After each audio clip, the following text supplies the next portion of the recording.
오늘 본문 신명기 31장 30절부터 32장 14절까지 모세의 노래로 돼 있어서 저랑 딱 맞는 본문인 것 같습니다.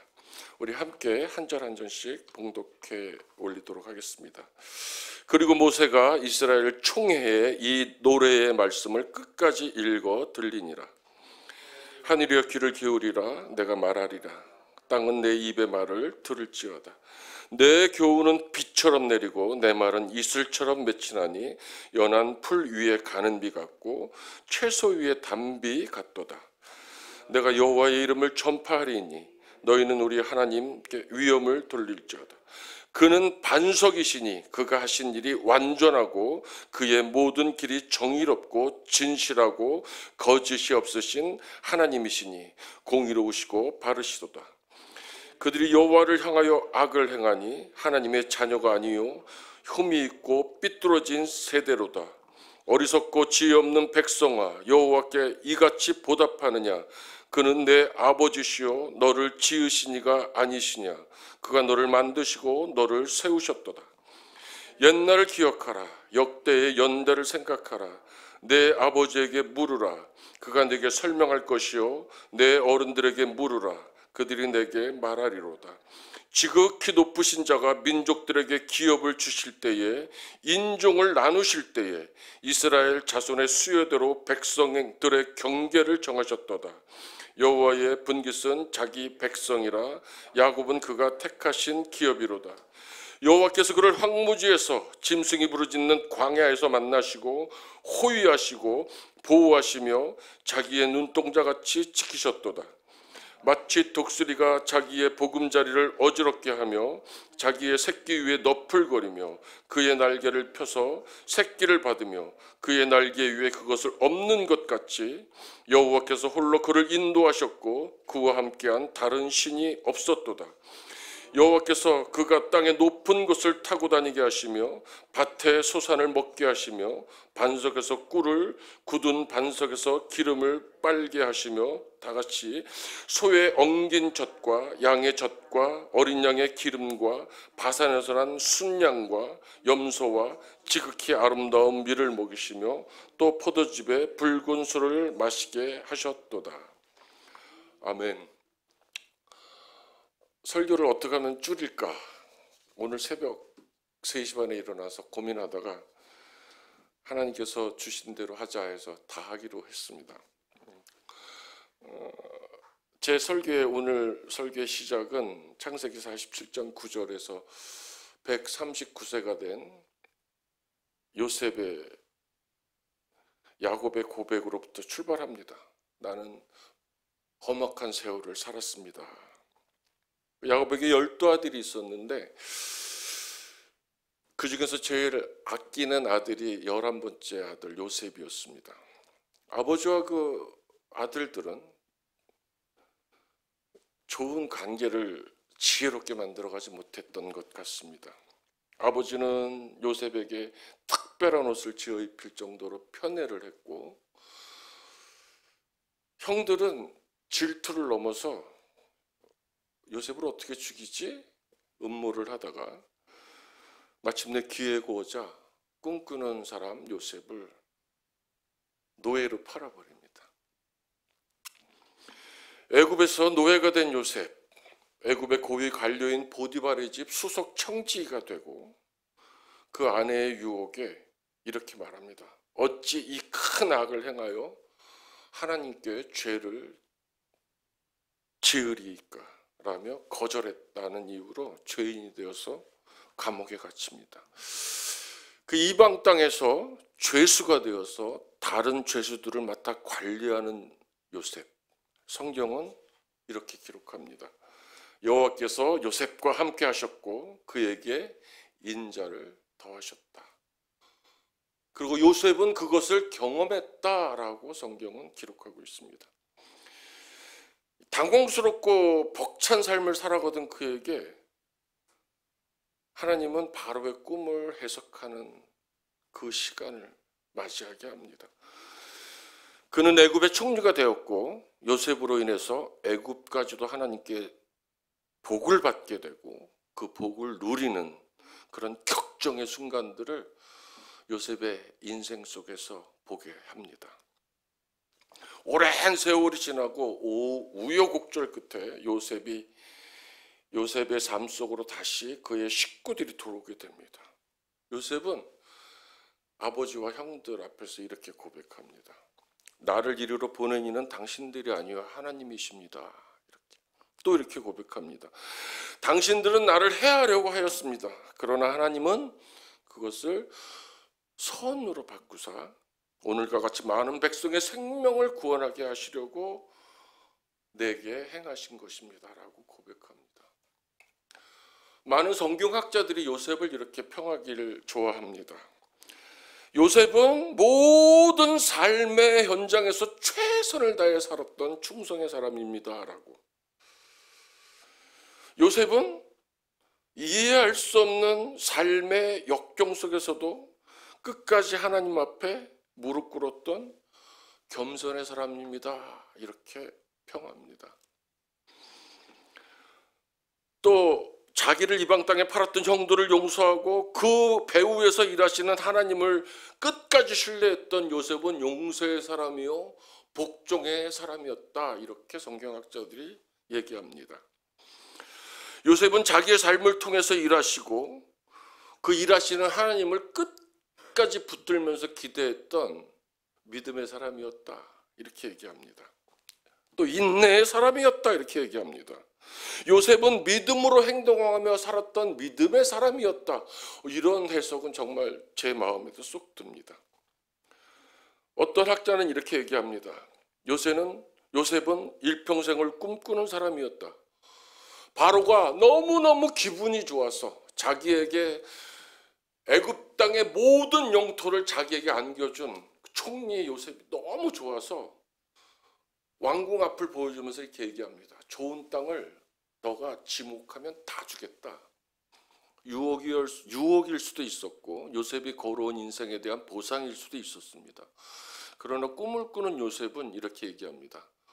저기 고센 땅을 달라고. 척박한 땅. 우리 백성은, 내 형제들은, 이스라엘 백성들은 유목민입니다. 저기 동물들을 키우는 목축을 할 수 있는 고센 땅을 달라고. 제가 성경을 보면서 너무 이 요셉이 좋은 것은 그겁니다. 요셉의 믿음의 눈은 400년 후에 하나님이 이스라엘 백성들을 애굽으로부터 출애굽시키실 때에 이스라엘 백성들이 애굽 사람들의 목속으로 된 우상을 섬기고 그들의 백성들과 혼혈된 자식을 낳는 잡종의 결혼을 하고 이것을 방지하기 위해서 철저하게 이스라엘 백성들이 구별되어서 살아갈 수 있는 고센 땅을 달라고 왕에게 얘기합니다. 이 꿈꾸는 사람 요셉, 저는 요셉을 닮고 싶습니다. 저는 요셉을 이렇게 얘기하고 싶습니다. 형통한 사람이었던 요셉이라고 표현하기보다는 하나님의 택함을 받은 사람 요셉, 하나님의 일하시는 일터였음을 인정했던 요셉, 그는 하나님께서 자신과 동행하고 계심을 알았던 사람이었다고. 여러분들 인생 속에서 하나님이 여러분들의 인생 모든 매 순간마다 숨쉬는 순간마다 머무는 곳마다 하나님이 동행하시고 함께 하신다는 것을 인정하고 그 하나님의 통치를 받아들이고 그 하나님이 공급하시는 삶에 흠뻑 빠져서 감사와 기쁨 속에서 살아가신다면 여러분들의 이름이 바로 요셉입니다. 요셉과 그의 식구들로 시작된 애굽에서 시작된 그 이스라엘 백성들의 삶, 세월이 흘러서 바로가 죽고 새 왕이 들어서고 보니까 이스라엘 백성들, 히브리인들이 너무 많아졌습니다. 왕의 마음이 점점 곤혹스러워졌다. 이게 성경의 표현입니다. 결국 이스라엘 백성들을 노예로 삼게 되고 마침내 그 땅에서 태어난 남자아이들을 다 죽이라고 선포를 하게 됩니다. 그때 모세가 태어나고 전도서 기자는 이렇게 기록하고 있습니다. 내가 다시 해 아래에서 행하는 학대를 살펴보았다라고. 히브리 노예들의 해방을 위해서 하나님이 개입하시기 시작합니다. 그 혼돈의 시대 속에서 모세가 태어났다고 말씀드렸습니다. 사람을 통해서 일하시는 하나님. 히브리 11장에 보면 여러 가지 믿음의 행태들을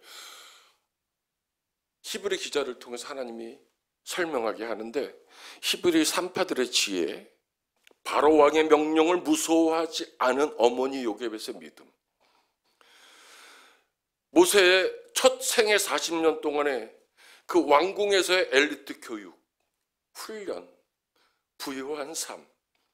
그런데 히브리 기자가 이렇게 말합니다. 믿음으로 모세는 장성하여 바로의 공주의 아들이라 칭함받기를 거절하고 도리어 하나님의 백성과 함께 고난받기를 잠시 죄악의 낙을 누리는 것보다 더 좋아했다라고. 저도 목사의 길을 걸어가면서 제가 살아오면서 가르쳤던 수백 명의 제자들, 남자들은 이렇게 얘기합니다. 아내 빼고는 다 줄 수 있다라고 우정을 나누며 살았던 세상 친구들. 저는 예술을 했고 시를 썼고 음악을 했고 연극을 했기 때문에 세상에 그 제멋대로 살아가는 많은 친구들이 있는데 그것을 다 내려놓고 하나님께로 돌아서는 게 결코 쉽지 않았습니다. 많이 울었고 세상을 향했던 내 음악을 내려놓기가 싫어서 무용음악, 연극음악 이런 음악들이 갖고 있는 그 깊이 때문에 제 아들이 고등학교 3학년일 때 제 아들과 아내 앞에서도 막 울었습니다. 이거를 내려놓을 수가 없어서 하나님의 음악만으로 살아갈 수가 있을까라는 그것 때문에 많이 울었어요. 아들 앞에서도 너무 울었습니다. 쉽지 않은 길입니다. 근데 모세는 잠시 죄악을 낙을 누리는 것보다 하나님의 백성과 함께 고난받기를 더 좋아했다. 이렇게 성경이 표현하고 있습니다. 이제 모세는 살인을 한 도망자로 미디안 광야로 내몰리고 거기에서 미디안 제사장 이드로의 사위로, 미디안은 아브라함이 첩으로 뒀던 구두라라는 첩의 자손들로 인해서 이루어진 민족입니다.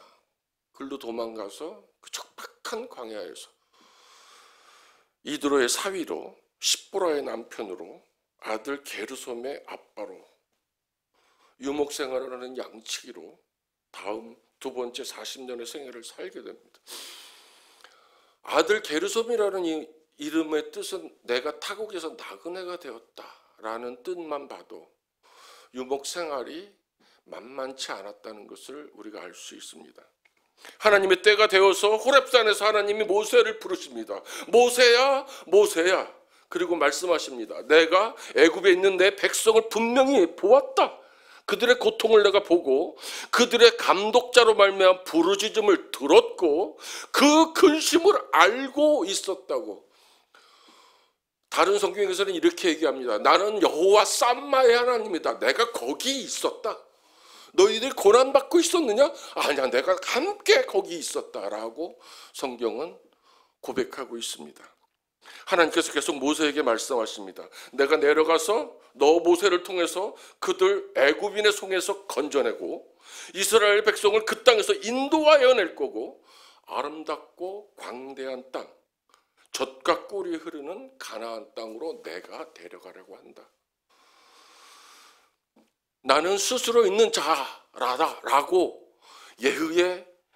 아슈에르 예후에 나는 스스로 있는 자라고 하나님이 스스로 당신을 표현하면서 모세를 사용하겠다고 얘기할 때 모세는 이렇게 대답합니다. 내가 누구이기에 바로에게로 가며 이스라엘 자손을 애굽에서 인도하여 내리이까. 이제 마지막 생애 40년의 쉽지 않은 광야 생활이 시작되었습니다.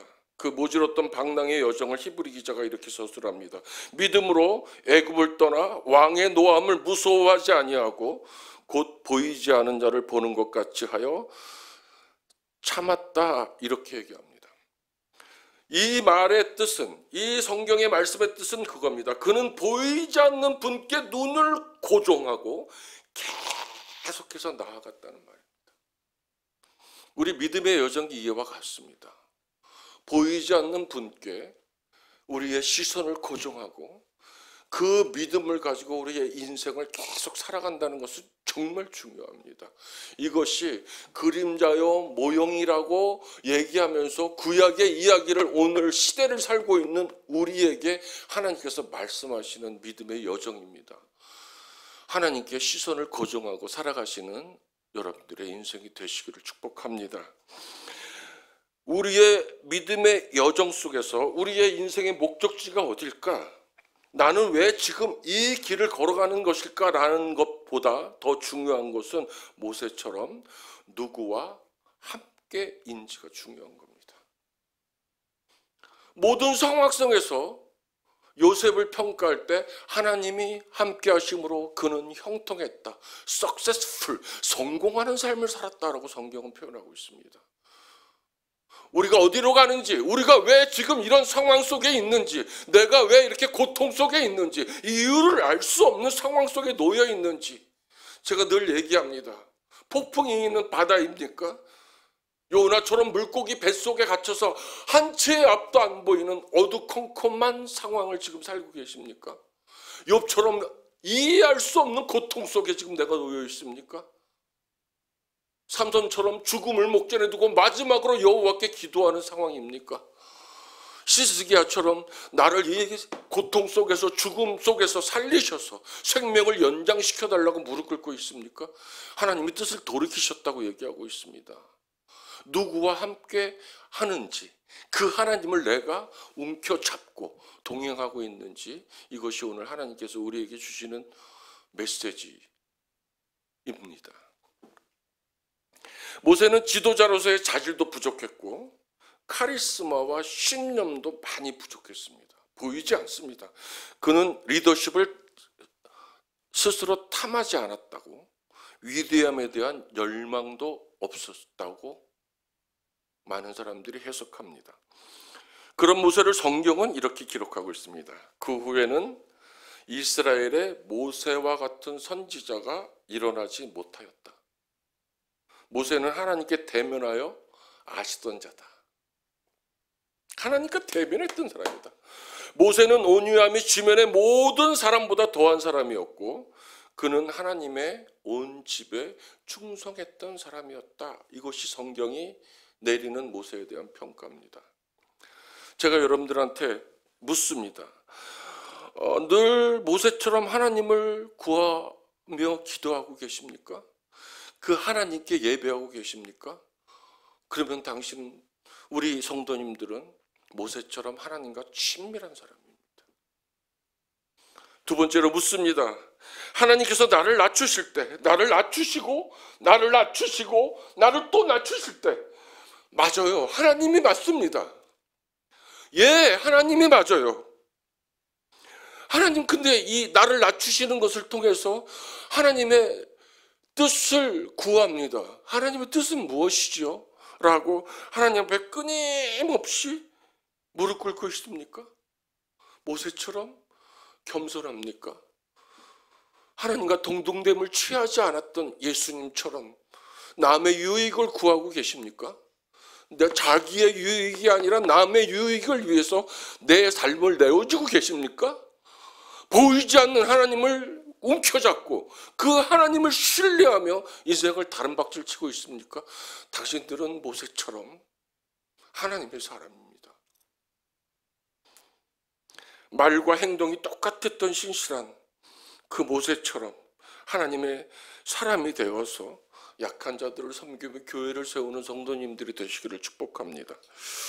오늘 신명기 오늘 31장부터 32장까지 우리가 봉독했습니다. 우리 31장 29절 말씀을 한번 다 같이 봉독하겠습니다. 31장 29절 시작. 내가 알거니와 내가 죽은 후에 너희가 스스로 부패하여 내가 너희에게 명령한 길을 떠나 여호와의 목전에 악을 행하여 너희의 손으로 하는 일로 그를 경노하게 하므로 너희가 후일에 재앙을 당하리라 하니라. 신명기 32장 9절 한 절 더 봉독하도록 하겠습니다. 시작. 여호와의 분깃은 자기 백성이라 야곱은 그가 택하신 기업이니라. 죽음을 목전에 둔 모세에게 하나님께서 말씀의 노래의 말씀을 노래하라고 오늘 명하셔서 하나님께서 모세에게 들려준 그 말씀을 노래로 만들어서 오늘 너희 후손들이 노래를 부르게 하라고 기록한 말씀입니다. 근데 29절에 이렇게 얘기합니다.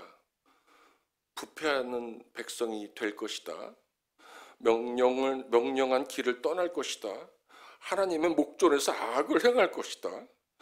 하나님을 경록해 하셔서 재앙을 당할 수도 있을 것이니까 너희들 그렇게 살지 말고, 너희들 조상들처럼 그렇게 살지 말고 여호와의 분깃은 자기 백성이라 야곱은 그가 택하신 기업이니 이 노래를 부르게 해라. 이 뜻은 뭐냐면 아무리 간사한 백성일지라도 하나님께서 이스라엘이라고 얘기하지 않고 야곱이라고 얘기했습니다.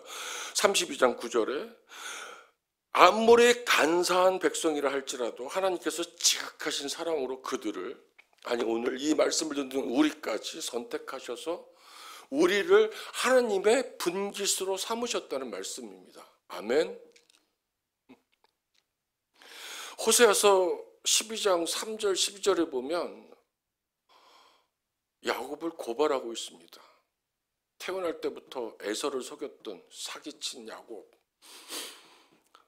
라반에 가서도 사기쳤던 야곱, 돌아오는 때 베델로 올라가서 하나님께 제사 드리겠다고 한 하나님께 약속도 지키지 않고 감히 약복강가로 나아가서 하나님께 이기겠다고 대들었던 야곱. 유진 피터슨 목사는 이렇게 성경을 기술합니다. 하나님은 그를 무너뜨렸다.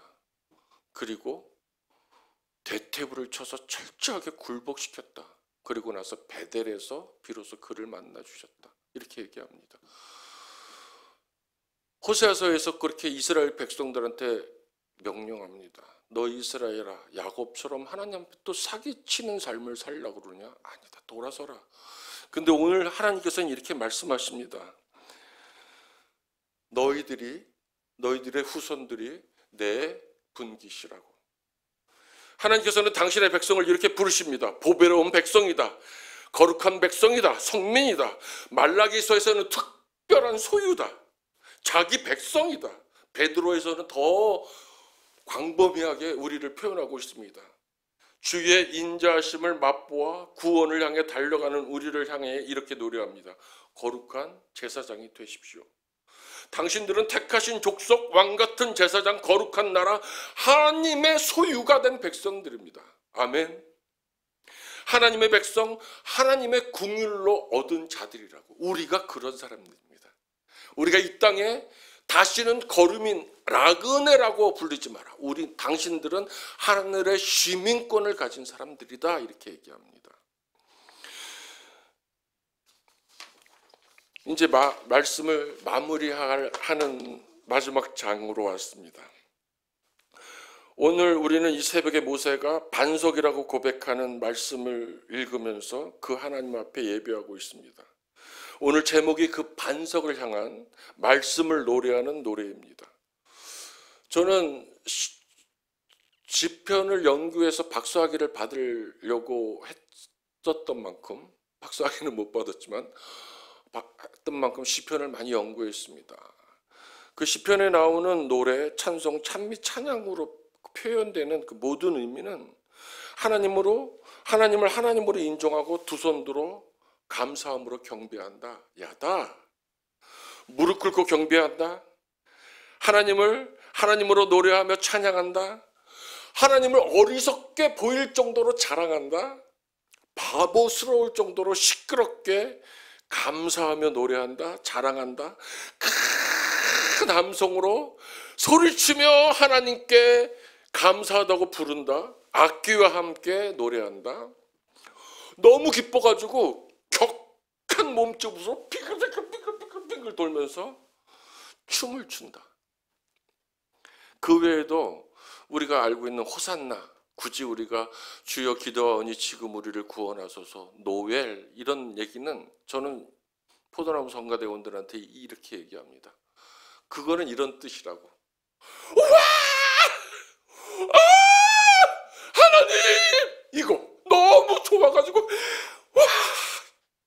솟아나고 이게 노엘입니다.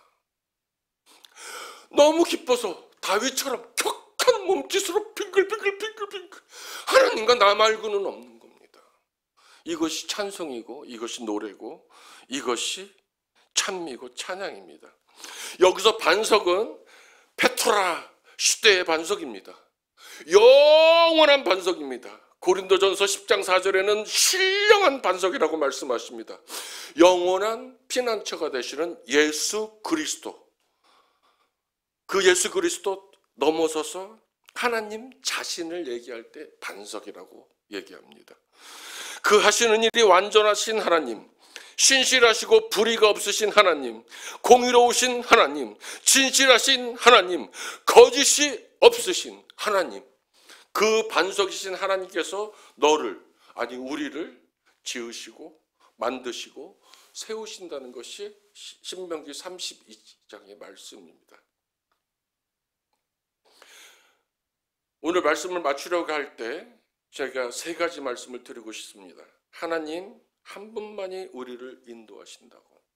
재물도 아니고 명예도 아니고 자식도 아니고 우리가 추구하는 모두 아니고 우리를 인도하시고 우리를 끝까지 꿈꾸는 자 요셉처럼 우리가 붙들어야 될 대상은 하나님 한 분뿐입니다. 다른 신은 없습니다. 오늘 제가 출애굽기 시편에 나오는 말씀 두 구절을 여러분들한테 낭독하는 것으로 오늘 설교를 마무리하려고 합니다. 출애굽기 19장 4절 말씀입니다. 내가 애굽 사람에게 어떻게 행하였음과 내가 어떻게 독수리 날개로 너희를 업어 내게로 인도하였음을 너희가 보았느니라. 우리의 삶 전체를 우리를 업고 우리를 인도하시는 그 하나님을 누리시며 사시는 인생이 되길 바랍니다. 또 시편에서 46편 3절 4절 말씀입니다. 야곱의 집이요 이스라엘 집에 남은 모든 자여 내게 들을지어다. 태에서 모태에서 남으로부터 내게 업힌 너희여 너희가 노년에 이르기까지 그러하겠고 백발이 되기까지 내가 너희를 품을 것이라. 내가 지었은즉 내가 업을 것이요 내가 품고 구하여 내리라.